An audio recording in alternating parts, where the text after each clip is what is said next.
Hello, my name is Mark Gibson, and you're listening to the podcast version of the Teagasc Signpost Series, a weekly webinar that promotes and examines sustainability in Irish farming. A very good morning, and you're welcome to today's Signpost webinar. We hope you're keeping safe and well wherever you're joining us from this morning. We all know that the clock is ticking when it comes to climate change and the impact that it's having on our world we live on today. Never has it been so urgent to develop practical ways for us to decarbonise our society.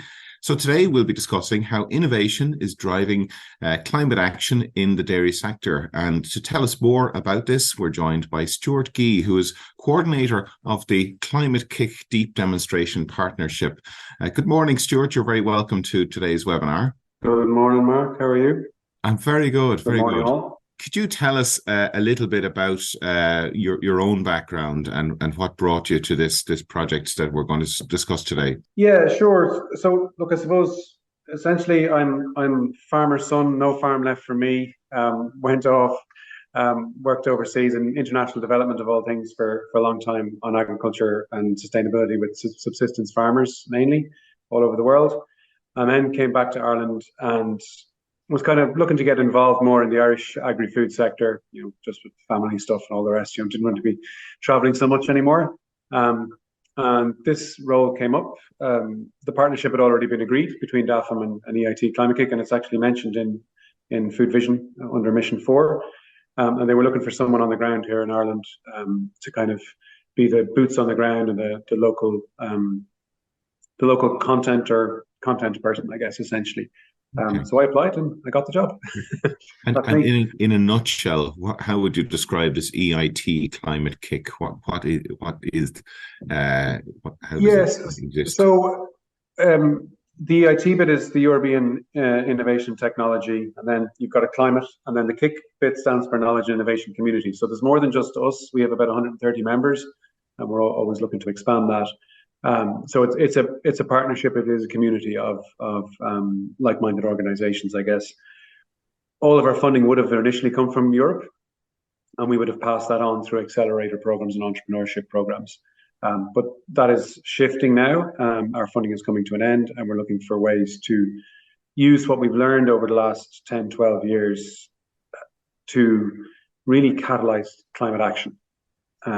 And to create impact and to actually impact on the numbers that we're trying to work with. So that's where the deep demonstration approach has come out of, and this idea of systems innovation as a service to people who are trying to tackle these challenges. And this is a partnership with the Irish Department of Agriculture, Food and the Marine as well. Yes. So initially it was a 2-year partnership with DAFM putting in 80% and us putting in 20%. That would have finished next February, but it's just been, I think we're co-creating the next phase of it now, so it is looking like it'll be extended for another number of years. Okay. Obviously, you can't do systems change quickly, so yeah. Yes, great. Well, that gives us a good overview. So, Pat, I didn't even say good morning to you. Good morning, Pat. Hope you're well today. Very good. You're going to help us with questions later on. So we'll hand over to you, Stewart, and we'll talk to you after the presentation. Cool. Thanks, Mark. Okay, so I'm going to run through just a little bit of painting the picture of how the partnership has come into being.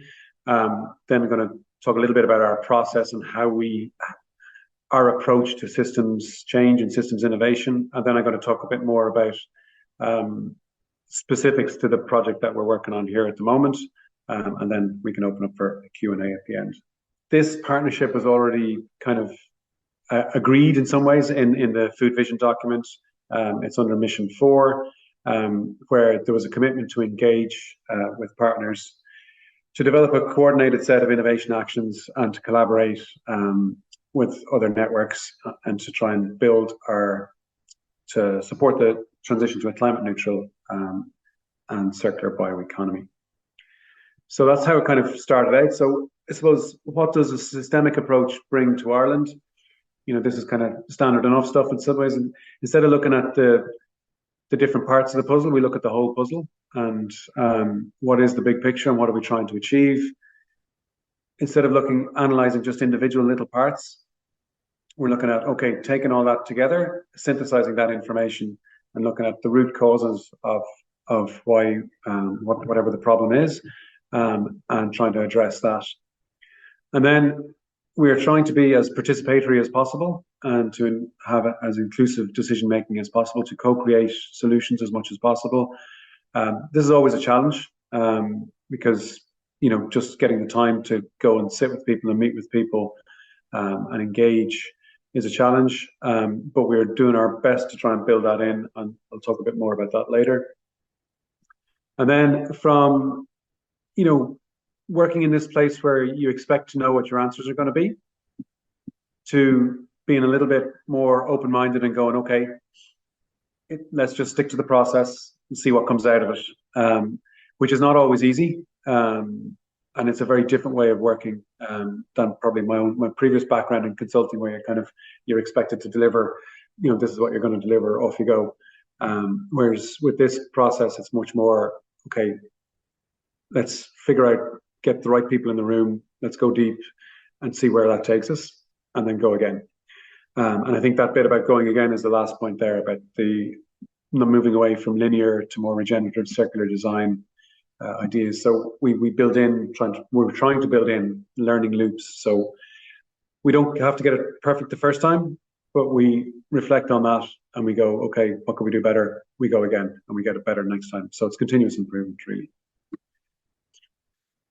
So the objective of our partnership, as I said, it is demand-led and involves co-designing interventions with the key stakeholders across our agri-food sector. I should say it's called a land agri-food deep demonstration, but it does include the marine as well, which to make it even more complex. So the point of our first year of work was to come up with this portfolio of large-scale interconnected interventions in the system. I'll describe those a bit more detail in a few minutes.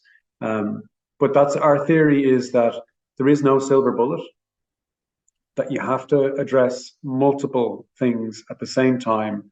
As we'd say, you've got to pull on multiple levers of change at the same time, and understand how they're all impacting each other, and build in this learning by doing process, both within each of those interventions, but across them as well.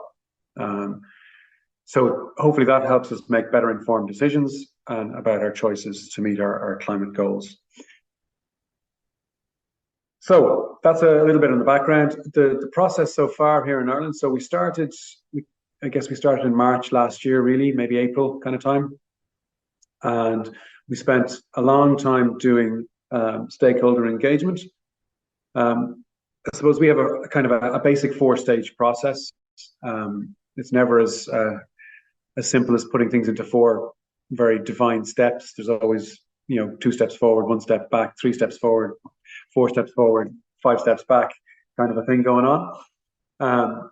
But the first bit is the defining the vision and the intent is what we call it. So obviously we had food vision that had just been agreed, so we didn't really need to go into a huge amount of work in trying to get stakeholders aligned on a common vision and intent, because the 4 missions from food vision, regardless of whether you agree with everything that's in food vision or whether it will deliver or not, it's kind of hard to disagree with the intent behind the 4 missions and the overall vision of Ireland wanting being a leader in sustainable food systems.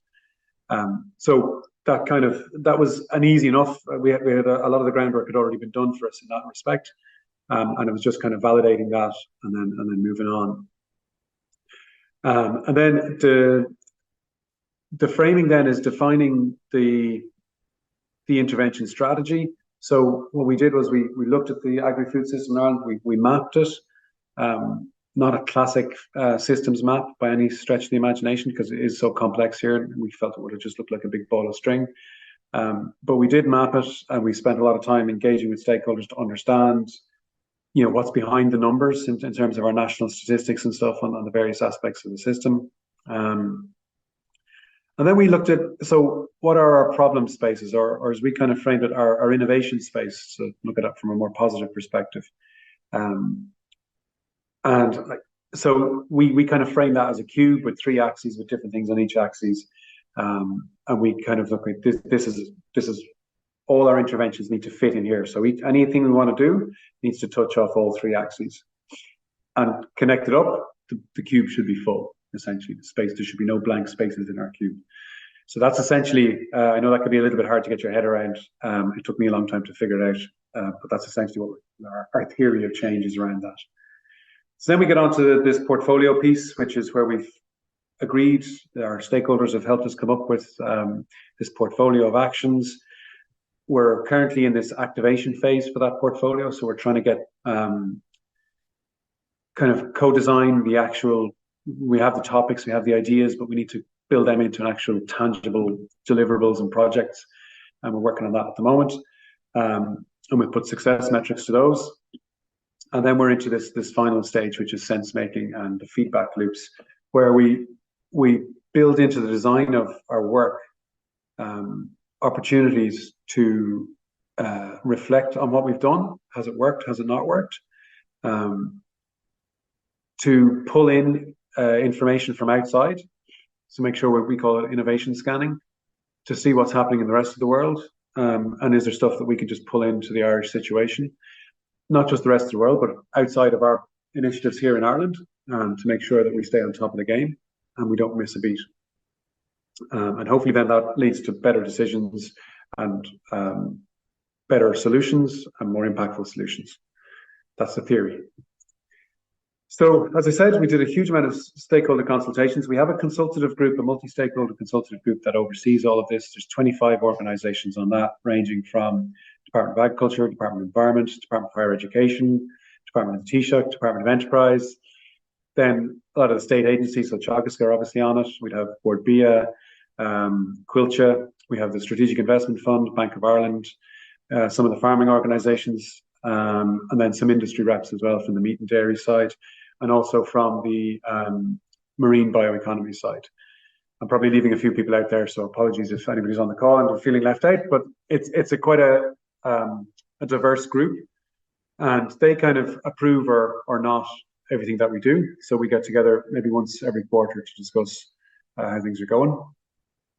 Beyond that, we've held a huge number of one-on-one interviews or one-on-twos with individuals across the sector here in Ireland. And more recently, we're getting into, as part of our different flagships, getting into having focus groups with actual farmers themselves, rather than just inviting farmers to be some stakeholders at some of our events, because we feel it's hugely important that we design from the bottom up and not from the top down. So we've attended loads of events, obviously, in Ireland as well, and we facilitated some of our own. As part of our deep demo process, we held 3 kind of fairly large workshops. We spread them around, so Ashtown, and then we did one in Galway City, and then we did one down in Fermoy in Moore Park as well. They were all done last year. And then we've had kind of, for a couple of areas that we felt we weren't hitting enough or putting enough emphasis on, we had a tillage and horticulture focus group down in Athy back in February, and we've had a few online meetings with some representatives from the blue bioeconomy, so the marine sector as well. And then obviously I'm part of a European-wide organisation, so while I'm kind of the face of this here in Ireland, I have a large team of various experts supporting our work here from across Europe.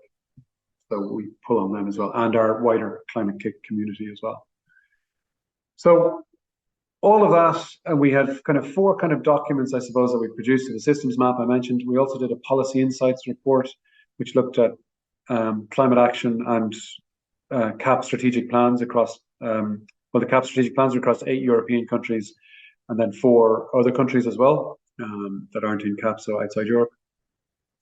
Then we've done this innovations report, which has focus areas, chapters on carbon farming, just transition, circular economy, alternative proteins, and various bits and pieces like that.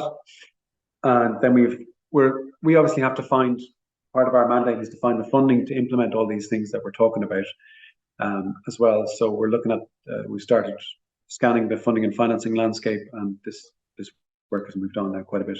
So all of that gave us a huge number of ideas. A lot of them were existing and some of them were new. None of them were ours, I would say. I don't think anything in there I could say I thought of that. They all came from other people and other reports or pieces of work. And we curated all of that with this help of our consultative group into 7 flagships. So I probably covered this policy scanning bit already. I don't think there's too much more I need to add in there. And the innovation piece, I think, is really important, that this is continuous through our work, because there's so much research and innovation happening around the world, not in Ireland, number one, but around the world on top of that, that we need to keep on top of it to make sure that we have the most, we place our bet on the best possible solutions, or the ones that are most likely to succeed. So that's really important. And we're involved in other projects, European-wide projects around clean farms, which I know Teagasc is also involved in, and the Credible project, which is a network on carbon farming and stuff as well, that we try and pull in from that. I've mentioned the funding and finance piece. So as an organization, we're also establishing an investment fund that will support this kind of funding portfolios of change. So we're working on that as an organization. And then this other critical piece, which obviously is very close to Mark's remit here, Mark and Pat's remit here, the capability building piece. Now, initially we're focusing mostly on the department and on their needs around wanting to be able to deliver systems innovation as a department and drive that forward. But I think we will also be addressing capability needs across stakeholders within the kind of the focus areas of our flagships as well. Okay, so then on to our 7 flagships. So our original mandate was to look at how do we achieve the 25% reduction targets in emissions by 2030. Now, you can see a quick look at these flagships shows that flagships go well beyond that. And I think that was reflected by what people were telling us, in that, you know, there's a huge amount of research and technology and actions on the ground already focused on that 2030 agenda. So we didn't feel there was a massive amount of innovation that we could bring in there, other than around how do we make it happen. We know a lot of the things that are in the MAC and all these things that you guys are trying through the Signpost Farms. So there's not a huge amount of innovation to be brought in there, other than how do we make it scale it quicker, I guess, these things. But what came out really strongly was, and this came up from a farmer who stood up in our first workshop and he said, what does this look like for me? What does my farm look like in 2040 or 2050? And that has really resonated with me in particular, but I guess the whole team. And so we said, okay, well, let's the food sector look like in 2050. So let's create a much longer term vision and co-create that with obviously with farmers, but with other stakeholders. Now, this is early stages of design, so we're not sure how it can look, but it could be a citizens' assembly or it could be something else. We're not really sure, but we're engaging with senior management and DAFM to kind of flesh out how we go about this. But I think it's a really interesting piece of work.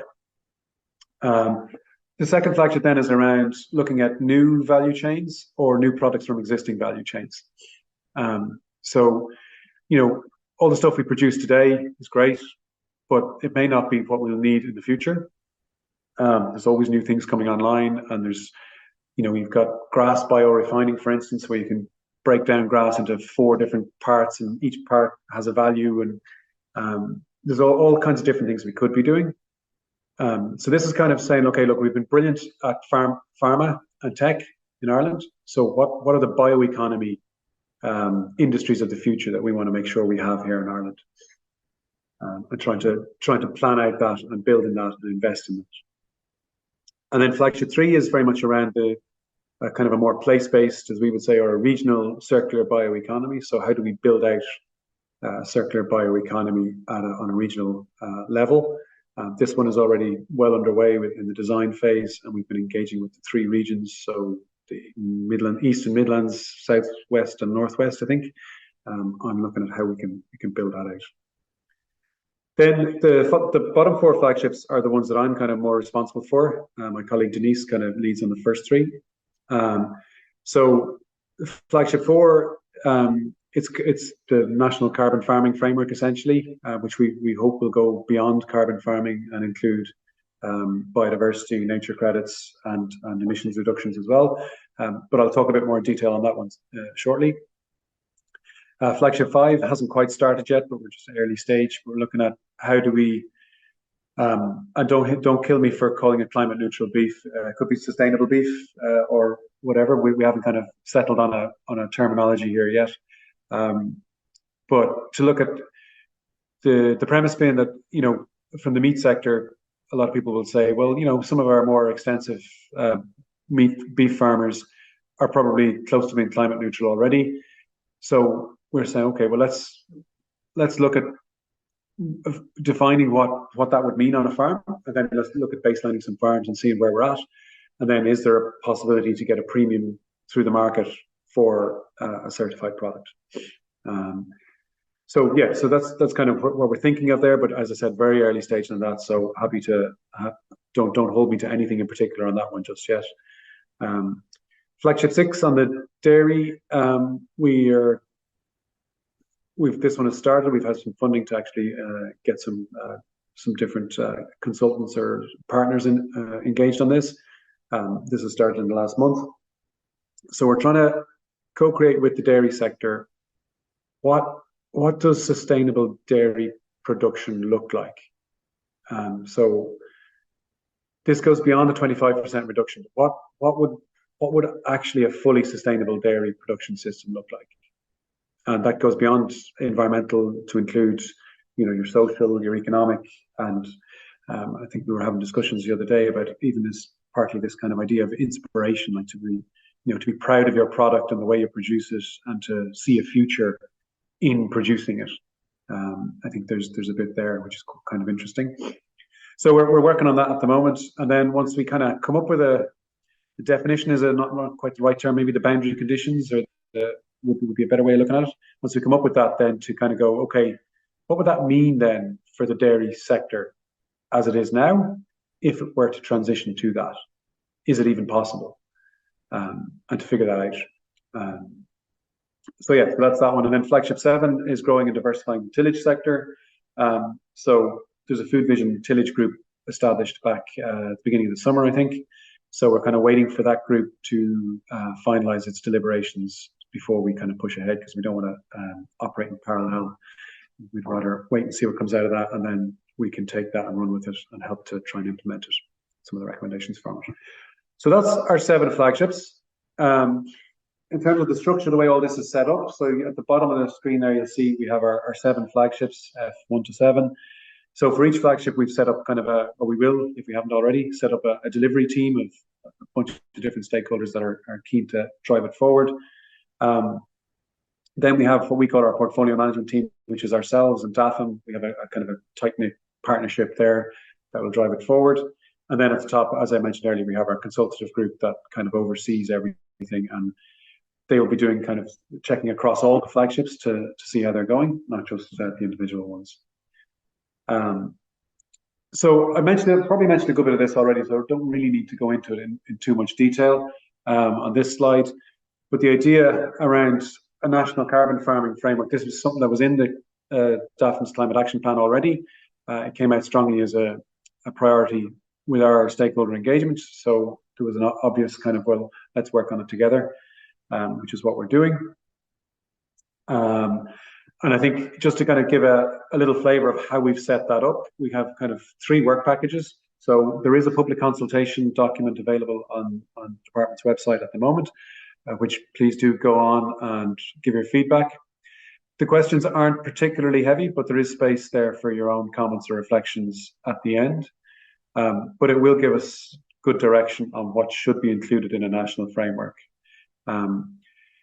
Then we have a second work package, which we call focused engagement, which, FDT is our flagship delivery team. So the different members of the team are working on that and engaging key stakeholders. So yesterday we met with 3 or 4 different farming organizations, and we've gone down to Cork and met with farmers as well. And we're continuing that over the next couple of months. Deadline for the framework is the end of the year or January next year. So there'll only be so much engagement we can get in this time around, but don't worry, this is version 1.0. There will be plenty of opportunities to, and it's maybe easier to comment and give feedback on something when it's in black and white on a page in front of you than to think about the theory of it. So then the third work package then is, once we have a better idea of what's in the framework, we will start work with pulling together some stakeholders to actually draft an implementation plan on how we might test it, or build the necessary structures and processes around having a national framework. So like governance structures, who's going to do the monitoring and verification, all that kind of stuff. Who does the data collection on the ground, the baselining if that's needed, and all that kind of stuff. I'm happy to take questions on that at the end as well. But just to give you an idea, this is the process we're in at the moment. And for the carbon farming framework, this is our kind of draft, kind of outline of our table of contents at the moment. So if you have any feedback or input on any of these, please stick it into the public consultation document. So again, the objective, principles, like what kind of things should be included in the framework, fairness, this idea of just transition, like how do we make sure that people who've been doing good work all along get rewarded for that, or are rewarded for it, or have they already been rewarded for it through various schemes or grants, but to make sure it's fair. Governance, who's responsible, what measures will be included, so big discussions to be had on that, and where the science is. Who's going to do the monitoring, reporting and verification, all that kind of stuff, and the auditing. Again, we've already got Origin Green, so we, like, a lot of the building blocks for this are in place. It's maybe more pulling things together rather than reinventing the wheel. The financing piece is obviously the big question that everybody comes into. How much am I going to get? Who's going to pay for it? And we're working on that at the moment. Don't have any clear answers as yet, but the principle will be that it needs to be above and beyond what we're getting through CAP, that there's extra money here. That's what we're aiming for. And then, you know, at the end there, the capability needs then. So if we have this framework, do we have the resources and the capacity to actually implement it, and to figure out if there are gaps in that and what we need to do to close those gaps. So I'm focusing just on 2 flagships today, and this is the dairy one. As I mentioned, it's all about creating this idea of what sustainable dairy might look like, co-creating it, we'd like to say. So, so within this one, we have 4 work packages. So ourselves, we have funding from the Environmental Defence Fund Europe, which is a bit of a random one, but they set up in Europe a couple of years ago. They're a big American NGO, and they set up in Europe a couple of years ago to work on various environmental issues. And luckily, as part of their kind of focusing on what they wanted to work on, they wanted to work on agriculture, they wanted to work on methane reduction, and then they said Ireland would be a good place. And randomly, we just got chatting to them at the right time, so they had a few bob to throw our way to help us get this up and running. So myself and them, we're working on this first bit, which is the management and synthesis part of the flagship. We have one of our Climate Kick members, Metabolic, are working on this bit about defining the sustainable dairy. I don't like the term defining because it feels like one size fits all. It won't look like that. It'll be much more flexible, I think. But agreeing the boundary conditions, I think, maybe for sustainable dairy might be a better way of phrasing it. So they're looking at it from that perspective, taking in, you know, what they're doing all across Europe and around the world, and what's happening here in Ireland as well, obviously, and trying to kind of come up with something that might work in the Irish context. Work package 3 is we have MJB Consulting helping us on this one, and that's very much focused at the industry level and engaging co-ops and industry partners to kind of reflect on whatever those boundary conditions might be, and go, okay, well, does that fit with my business model going forward? You know, am I okay with that? All that kind of stuff. Trying to engage them on testing it. And then work package 4 is kind of similar to work package 3, but coming at it from a very different perspective. There's an initiative down in Waterford called the Bioregional Weaving Lab, so that's the BWL, which is looking at this from a landscape perspective. They have a different approach. It's a much more bottom-up approach. I'd spent a huge amount of time building relationships and trust with people in the region, then looking at, okay, what would sustainable dairy look like in the Waterford region, or I shouldn't say the Waterford region because it's more geographical, so the bioregion. And it's just a different perspective on things, and we kind of said, okay, this is something a bit different. Let's see if we put these 3 work packages together, what's the recipe that comes out of that, and take the best bits of everything, and hopefully we get something that will be really useful. So that's just a sample of 2 of the flagships. So of all the 7 flagships, 4 of them are kind of being what we call activated right now. And the other 3 we will start activating in the coming months or 6 weeks. And by activation, I mean, we go deep to design what we want to do, then we find the funding, and then we move into implementation stage. So we'll have an implementation plan at the end of the activation phase, and then we go into implementation. This just gives a little summary of our kind of ambition to get that done, but let's see how it goes. Sorry. So we've got first waves and second waves. And then I mentioned earlier, this whole thing, the critical aspect of this going forward is going to be what we call the sense making, the learning loops. So we'll have our portfolio of flagships that we need to implement, and we'll do our kind of standard monitoring, good project management stuff. We need to build in consistently this idea of the innovation scanning. So what else is happening? So I said earlier that could be from around Europe, around the world, but it's also in Ireland and on farm. So it's to move away from this idea that someone is coming to you to give you options for what you can do. Maybe you can give them options for what they can share to other farmers. So to create the conditions that for innovation to thrive, I guess. Then policy innovation. So looking at how we develop policy. Do we need new policies? Do we need to phase out old policies? Most definitely, I would say we probably will need to do that. So looking at that kind of stuff, and what new methodologies are there out there for doing that.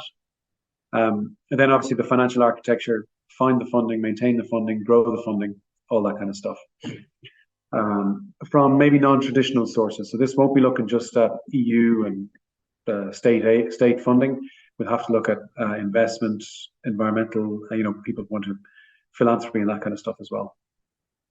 And then, as I said, the capacity building piece is critical, both within each flagship and across all the flagships and across the system in general. So that's kind of the structure we would see going forward. And I'm going to stop there and open up for questions, if that's okay. That's great. Thanks very much, Stewart. So please do use the Q&A tab at the bottom of the screen to send us your questions for Stewart. Stewart is so we'll have a few questions ourselves first, Stewart. But yeah, do have a quick break there. It was a long presentation.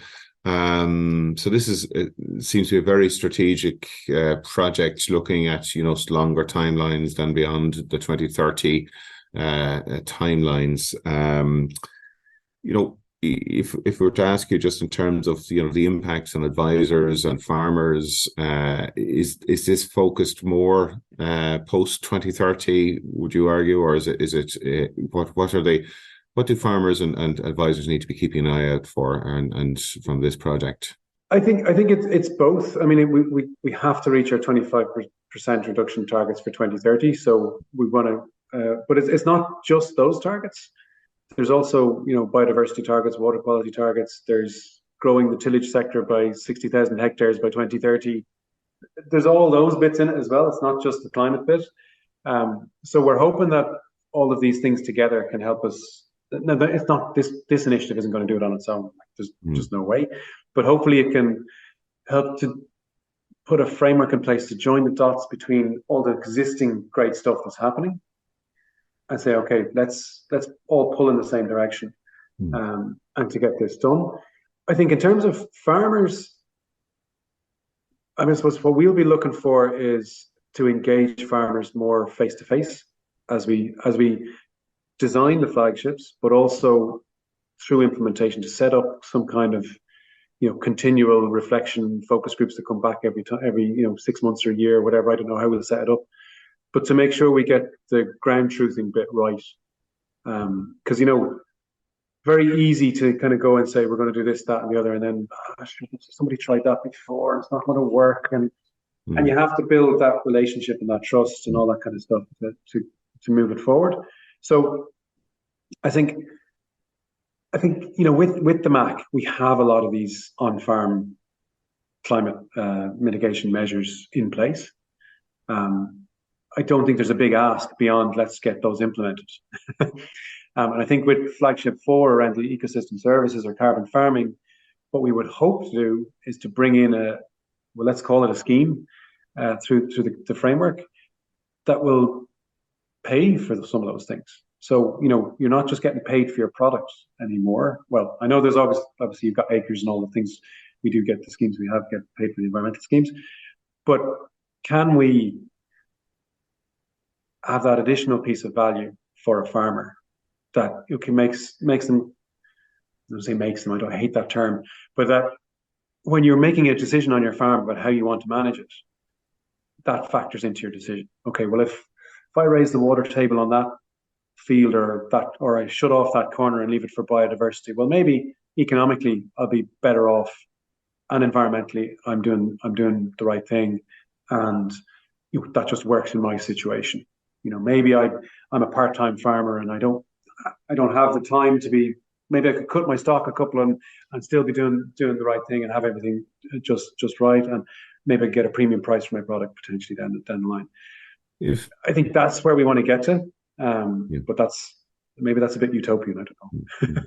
If I may, I mean, you've a lot of experience, international experience in this area, and I attended a conference recently in Germany, and a very eminent professor was speaking at it, and he was saying he was quite frustrated actually with he said there's so much talk about climate change or climate action, and plans and strategies and so on, but in terms of it translating into action, and this isn't specific to agriculture, it was across all of the different sectors, and he just felt we need to move much more quickly around this whole area. What are your own thoughts on that, and how can we mobilize our efforts more quickly? And it's a big question, I know. Yeah, look, I suppose you can wheel out the old chestnut. We should have started 20, 30 years ago, but the best time to start is now if you haven't started already. I think we're doing a huge amount in Ireland. I think the 25% target has really focused minds, and not just minds, but actions. Now, that only came in a year ago. Things don't happen overnight, but I certainly, it's like if we tried to do this piece of work 4 years ago, we would have gotten nowhere. We'd still be treading water, barely keeping our heads above water, I'd say. But now everybody's keen to be in the room because they want to know how we're going to do it, and they want to be part of doing it. And I see that across the board, from input suppliers to farmers to industry to processors, everybody. There's a small fringe minority that want us to stop producing cattle altogether, and then there's a small fringe minority that wants let's produce more and more and more and more and forget about the environment. They are tiny fractions at the very margins as far as I'm concerned. The 95% or so are in the middle who want to get stuff done. I think the critical thing to remember is change is different for everybody. I think I was chatting to someone from Teagasc way back, and they were saying, like, can you imagine if we moved away from can? If no Irish farmer was using can, that's a huge change. And I'm thinking, well, that's not that big of a change, really, like, because protected urea or can, like, it's not that big of a difference, is it? But I think, for different people, change is different. And I think once we all start moving, and the numbers are moving in the right direction now, I think that gives a sense of, yeah, we can do this. And success breeds success. You go out and support your local hurling team or football team. When they win one championship, they're likely to go on and get in a semi-final or a final again the next year. There's a belief there, and hopefully Ireland have winning their games. They'll win again on Saturday night. It's that kind of thing. And it's those intangibles that we need to build on, because we have the bricks and mortar. We just need to get around and start building the house. I think that's. I think we have started. It's not that we Yeah, haven't. yeah. We haven't got the roof on yet, but we're getting. Yeah, well, I think last week's sustainability report really showed that progress is being made, and the figures are going in the right direction. Had some very, very interesting questions coming through from our audience this morning. You're on mute. Sorry, do you want me to look at the Q&A? Sorry, I don't think. Apologies. We'll put the questions to you, Stewart. Okay, so good. Yeah, no, and a question there, and it's quite specific in relation to flagship 5. You're using the word sustainable for the dairy sector, but would we be better to use sustainable grass-fed and incorporate another element, I suppose, of sustainability in that? Yeah, look, I think what we want to do is agree what should be included for it to be sustainable. And we don't want to, like, the definition for sustainable, we think could be different for different kind of production systems in some ways. So it's not that it's a definition, it's more boundary conditions. So I think that's it's a really tricky one, and we wouldn't want to go into too much going like, does it have to be grass-fed or does it have to be something else? I think it's economic, social, environmental, and potentially this extra a bit on the inspiration piece, that there's a future in this for me and my family or my farm partnership or whatever it is. I think I'd be reluctant to add a particular, because then you don't want to marginalize somebody who could be doing great things, but you just haven't thought of them yet. So that's kind of the right look at it. There's a question there, and it's something you alluded to, that how are we going to develop systems that appreciate and don't penalize those who have already been making those strides in a policy framework which usually focuses just on change and on so it's maybe a little bit about protecting what has been developed as well as just paying for change. Yeah, and I think this is really tricky bit. The short answer is we'll figure it out together, I guess. Like one of our key stakeholders is the National Economic and Social Council, who wrote the report earlier in the year on just transition in agriculture. So we're obviously tapping into their expertise on this. It's not going to be easy, I would say.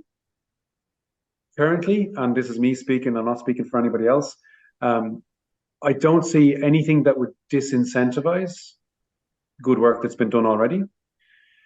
But will that good work be rewarded is a different question. Now, I think the way we're looking at the Carbon Farming Ecosystem Services framework is that if we can include what I call the 3 buckets, so emissions reductions, carbon removals and sequestration in soil or in trees or hedgerows, and the third one then being around biodiversity, water quality. I think there's a potential there for, the way we kind of score biodiversity at the moment. So say you have a good score on your farm already, that you would get rewarded for that score. So if you were getting a 4 out of 10, you're getting a certain payment. If you get a 10 out of 10, you're getting a different payment. So if you're already at a 10 out of 10, I would see there's potential there to get a payment for that 10 out of 10 and to maintain that. Because you don't want it to go backwards, so you want to maintain it so you keep the payment. Whereas emissions reduction or sequestering carbon in your soil, if you've already been doing great things for years, there might be less opportunity or scope for you to increase that or to get a payment for that, which is tricky, because the principles of the framework will likely be around additionality. So it only pays for additional sequestration or emissions reductions. But having said that, I think if you've got a big enough list of measures in there that you can do, I think there's room for everybody to get something out of it. Like it won't work for every farmer, I don't think, but I think it'll work in some way for lots. And say potentially if things like, methane inhibitors in livestock feed could be included potentially. I'm not saying they will be, but if they were included, like that might say, well, I might not make a lot of money, but it might cover my costs for buying that stuff, and I can drive down my emissions. So it's that kind of stuff, you know. I think we don't know what will be in it yet, so hard to say. But I think there'll be something in it for most people. But I think that fairness piece needs to be thrashed out. We need to figure it out. Okay, question there in relation to flagship 4 to 10. It looks very like the Teagasc strategy and the Department of Agriculture strategy. So I suppose 2 questions arising from that. Where do you see yourselves adding value to the work that's already going on with the likes of Teagasc Borbia, Department of Agriculture, and what space do you see yourselves providing funding to add that extra benefit? Okay, so I think with all of the flagships, there's a huge amount going on already. So we recognize this very early on. So our role is really connecting the dots and facilitating a process.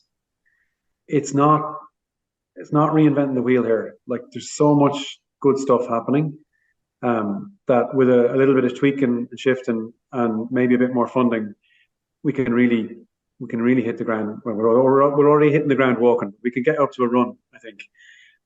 So I think that's where we see our added value to this is, you know, the kind of the honest broker, but the mediator in the middle to kind of pull people together and to co-create and organize people to come around and to put a structure in place that we can build around. I think that's probably where we add most value. Now, as I said, one of our deliverables is to find funding for all these flagships. That's a huge piece of work, and we are working on that in the background, trying to figure out what's the best way of pulling all that together, for both for individual flagships, but also for the entire portfolio. I don't know exactly what that's going to look like, but we're working on various bits and pieces. We have a whole funding and finance team that are kind of looking at that, and obviously we're engaged with the Strategic Investment Fund, we're engaged with banks, we're engaged with the Department, with the EU. So I don't know what it'll look like, but there's a commitment there from our side to try and solve that, at least to some extent, and to drive things forward. So I think that I suppose our added value is trying to amplify the impact. That the potential is there for impact. We just want to help people realize it.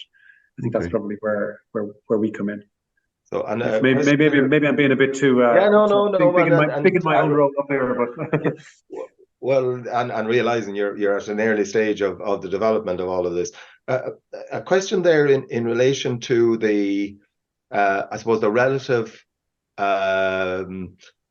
potential impacts, or the relative need, if you want to look at it from the other perspective, of policy versus I suppose support type initiatives in relation to and what I mean by policy is a more restrictive policy. So in terms of getting where we need to get to, how does the balance between forcing farmers' hands in relation to with policy versus incentivizing through other mechanisms, how much of both are we likely to have to implement? In terms of regulation and policy, I don't know that there's massive shifts needed. Like, we have our 25% target, we have our biodiversity targets, we have, you know, we have a lot of these things are there or will be there very soon. We know what good water quality is. We know what quality food is. You know, we know what safe food is. We know all these things. So that's kind of there. What we don't have is maybe this idea, and I think we were chatting about this before we came on, is this idea of what is a sustainable farm family. And I deliberately put the word family in there because this came up just recently, that it's not just about the farmer, it's about the farm family and the farm community. And figuring that out, and then, okay, if that's what we want, how do we get it? I think there's a little bit of a shift in thinking maybe needed there. But I don't see, like, you know, you've been around even a little bit longer than I have. The Irish government is not looking to impose restrictions at the moment. I think this will all be voluntary, and it will be looking to incentivize the behaviors that we want. I don't see that changing in the short term, but then governments change, and who knows? Like we all very familiar with what's going on in Brussels and in the Netherlands with some of the imposed changes there and how difficult that has made things. Nobody wants that here. So we have a chance, a window of opportunity, I suppose, to work on this together, to move it the way we want to do it. Yeah, at the moment, like nobody's talking about saying, you have to have this or you have to have that. It's about like, what can we put in place to incentivize the behaviors that we want, or to incentivize the industries that we want to grow, and that kind of thing. And like on the tillage one, for instance, like it's very much around like, well, if we want another 60,000 hectares of tillage, like that land has to come from somewhere. It can't come from peatlands. It can't come from forestry. So it's going to have to come from livestock production. But so how do we manage that? How do we do it? Stuart, there's no. Yeah. So go ahead. Yes, sorry, Stuart. We're getting close to the end of the session. So, but you did mention during your presentation that you saw that some policies being discontinued as part of that policy lab exercise. Like, what sort of areas are you looking at there? Yeah, I actually don't know. But it's part of this whole transition process that some things we're doing need to be scaled up, and some things we're doing need to be scaled down and scaled out, and that's just a fact. So whether that be on farm or it be at policy level, I think you always hear these things when you chat to farmers. But you were paying me to take out the hedges a couple of years ago. Now you're paying me to put them back in again, and so it's looking at what's in there already and going like, is that actually contributing positively to what we want to achieve? And if it's not, we need to phase it out. And phase in things, as I just said to Pat there, like phase in things that incentivize what we want and phase out things that don't. Makes sense. Yeah, we're not layering on top of. I don't know what those things would be. I think, but there's a piece of work there to sit down and figure out, what's here that just doesn't make sense anymore that we need to get rid of. And then it's not just stopping it quickly. It's like figuring out, okay, can we stop it right now, or does it need to be tapered? I think what you're alluding to is the fact that we have a tendency to layer policy on top of the previous policy, on top of the previous policy, on top of the previous policy, and not look at the coherence of an overall policy interface. And I think there's plenty of examples of where that could be tackled. Question there in relation to carbon offsetting and the potential role of carbon offsetting, and how much work have we to do in relation to carbon offsetting to get to a point where we'll be able to do something meaningful at farm level? I was wondering how long it was going to take for offsetting or insetting to be raised. So, like the offsetting bit is really tricky. I think personally, I'm worried about offsetting in terms of selling credits outside of our agri-food system, because all the offsetting that's going on at the moment, there's a huge question marks over how actual credible it is and how much it is actually driving down emissions. Now, if we have a very strong and robust monitoring and verification system here, obviously that's great. But if everybody's driving down their emissions, where's the market for credits in the future? That's my kind of take on it. Yeah. Now, so it might be an interim source of funding to get things moving, but I wouldn't be putting all my eggs in that basket.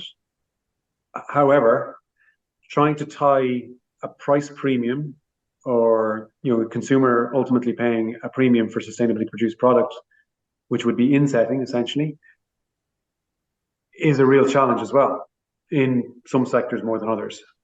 So I don't know. I think there could be a combination of things, of funding sources for this, but I think that is something that really needs to be figured out, and it's something we're trying to figure out. When you talk to finance people, they say there's money there. I'm aware, but I think until we have a fairly robust framework that we can put in front of funders and financiers, then it's hard to see and actually we're engaging them already in trying to figure out what would they need to see in it for them to invest in something. So there's a bit of the point remains though, Stewart, and you're absolutely right. And I think several of our speakers have spoken about this, that offsetting in terms of global emissions, your impact is very limited there. So I mean, that's what we ultimately need to focus on is decarbonisation and reducing our overall emissions. We probably have time for one more question there from the audience.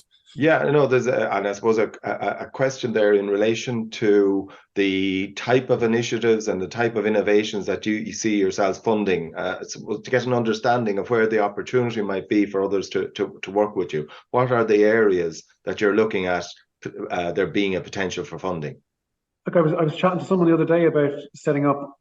Well, he says Ireland's first, but maybe the world's first carbon neutral malting facility. So that's part of bioeconomy stuff, and including in that a sustainable supply chain in that as well. So there's all kinds of things in here. Chatting to somebody else, I don't know if anyone's heard of silicate. Basically, what they are looking into is, can liming actually lock away carbon? Does it already do this? And could you put a coating on the lime so there's no peak in emissions when you do the actual liming? But then is this what's it called, geo-weathering? Is that what happens when you put lime on the ground, that it locks away carbon indefinitely? And if that's the case, wouldn't that be brilliant if you get paid a bit of a bonus for that? You get your soil fertility, you get your carbon removals, you get everything from it. So I think there's an infinite amount of things going on that can contribute to this. Obviously, a big one is the measurement. If we have to baseline all these things on a farm, it's very expensive to go out and do that on every farm. So where's the tech that can give us really robust data, but at a much lower cost than where we're at the moment? And I think there's a huge amount of stuff there. Okay. There's one possibly slightly cheeky question, wondering who are the US philanthropists who are interested in funding. I suspect they might be looking for a little bit of insight for themselves. I don't expect an answer to that, by the way. I'm not sure that's beyond my pay grade in my organization. There's our dear leaders are working on with those people and trying to figure out. It's not just US though; it would be globally. And to see, we're trying to set up this thing called the 1.5 fund. So we're trying to get a fund of 1.5 billion put together that can fund potentially portfolios like this one here in Ireland and other things as well.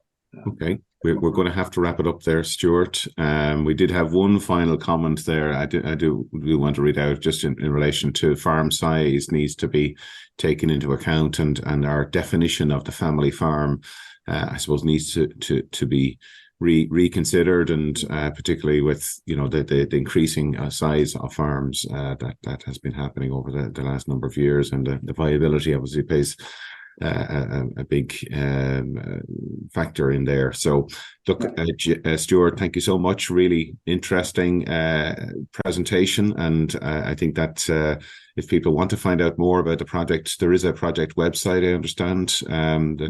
Just Google Deep Down Ireland Land Agri Food Deep Demonstration. Either bring it to our website or DAFN's, one or the other. All the stuff is there. Yeah. Okay, brilliant. Okay, well, thanks very much, Stewart, and Pat. Thanks very much for helping with the questions, and our thanks to Mary in the background helping with the technical side today.